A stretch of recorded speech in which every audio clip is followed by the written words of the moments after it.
sir? What's going on? Hey man, how you doing? I'm good. I'm glad to be outside. Been cooped up. Everybody with COVID-19 been locked up, but again, it's been a blessing. I'm glad to be outside. Yeah, I'm doing quite well, you know what I'm saying? Despite, 2020 has been a rough year, but for me to be alive and still standing and still breathing, I can't complain. So I really appreciate for allowing me to see this day, you know what I'm saying? Matter of fact, I actually appreciate you for even taking the time to sit here so we can have this, this conversation. Please introduce yourself to the world for those who don't know who you are. Well, it's my honor. My name's Mark Smith. I'm actually a workforce development trainer, but also I'm the proud author of a series that I've created called The Process. And a process takes deep roots inside of looking at one's soul and how individuals help kind of rebound from what some people call problems, but I refuse to use the word problems. I say a situation, and how they best get through those situations. Okay. So,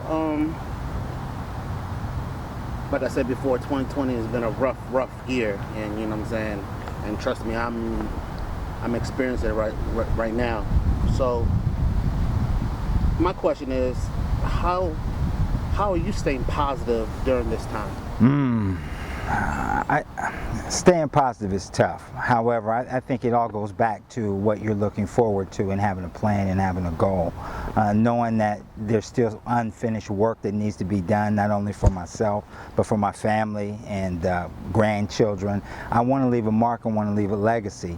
And it's so important that you find something to hold on to and practice that and give thanks for that and continue to make yourself a driving force every single day. You got to push.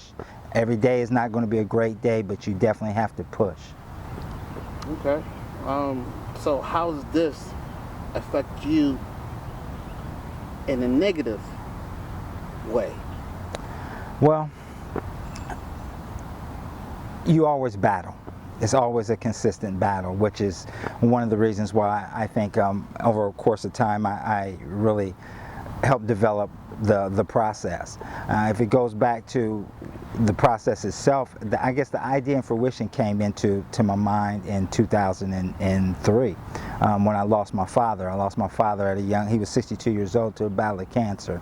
And you know how they say that old saying, so the scroll has been written?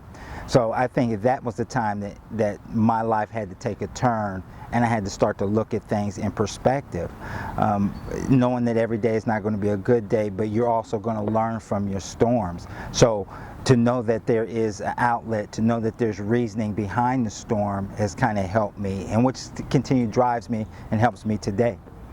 Now, I know you gave me a little glimpse of, your past and whatnot, but can you give me or can you tell me a story or give me an example of how this call, about following your calling and how does it change your life?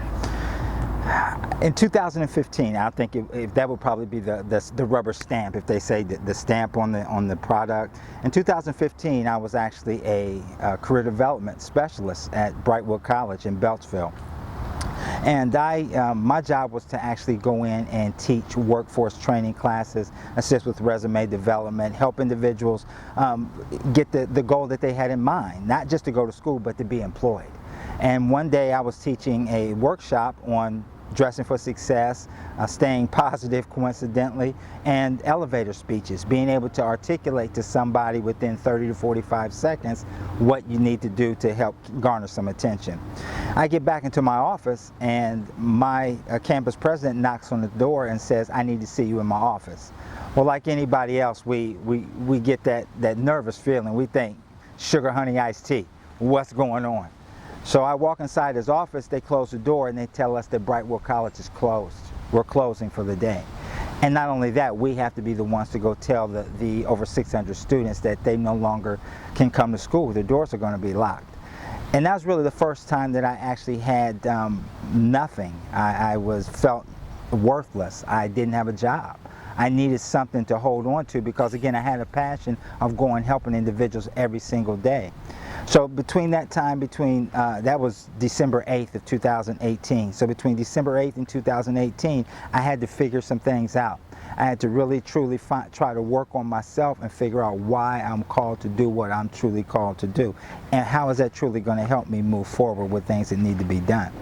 So fast forward, that's when I kind of put everything together in terms of writing things down, which eventually now are becoming the process, which is definitely going to be a 4-part series, which I just finished episode 1. Okay, congratulations. Thank you, sir. In closing, what advice or something that you can make people apply to, you know, so they can feel like, you know, there's more in life than to give up, because a lot of people, you know, the way how they handle situations is different from your mindset. You know what I'm saying? So what advice would you give? My wife gave me a book in 2015 when this happened. It's by Don Ruiz. It's called The 4 Agreements. And within the 4 agreements, it identifies 4 separate entities. Number 1, you must be impeccable with your word. That means if you tell somebody that you're going to do something, you do it, no matter what it takes. The only thing that stops you is you actually physically can't do it. Because if you say you're going to do something, you do it. Number 2, don't take anything personal. Too often we get into what normally says our feelings, because things don't go the way that we want to. That's just a natural order of life. And not every day, is it sunshine every day? Absolutely not. There's days that actually is going to rain, but rain breeds flowers, flowers bloom, flowers have a purpose. So everything does have a purpose. Number 3, I think, is just as important. Don't make assumptions. Just because you may think one thing, it may not be it in the case. Let's get some clarity. Really go back and assess what you really need to do. And lastly, most importantly, give it 100%.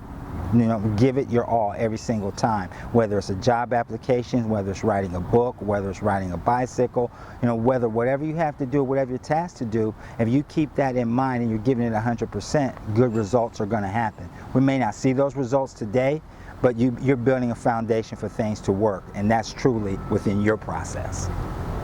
Wow. Thank you so much, sir. Thank you.